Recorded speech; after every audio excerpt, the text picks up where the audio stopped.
Zo sjoggen de onvleenroutes van Vleenfield-Lelystad er in de toekomst uit. Het betekent dat de vleentuigen op een hichte van tussen de 1200 en 1500 meter oervleenen oer Zuidwest-Friesland.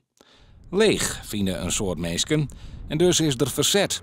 Want leegvliegende vleentuigen zwaar van loertsoerlijst. Maar John Winkel van Koudem zocht een oorgevaar. Fijnstof. Nou, dat is de uitstoot van alle schadelijke gassen en fijnstof van vliegtuigen en autoverkeer, wat onherroepelijk ook zal toenemen bij het gebruiknemen van het vliegveld. Hij woonde zelfs jeder in Oudekerk aan de Amstel onder de Bulderbaan. Daar waren benammen die fijnstof verroerlijst.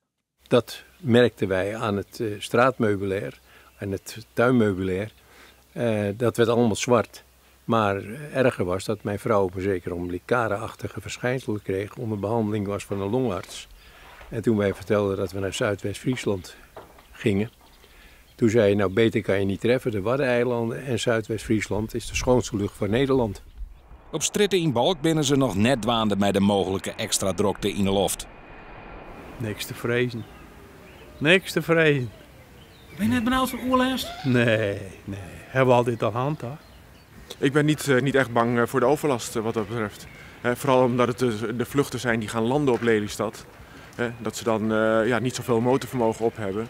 Je zou eigenlijk naar situaties moeten kijken rond Schiphol op dezelfde afstand als dat het hier is ten opzichte van Lelystad. Ja, hoeveel herrie de vliegtuigen daar maken. Ik ben net benauwd, nee.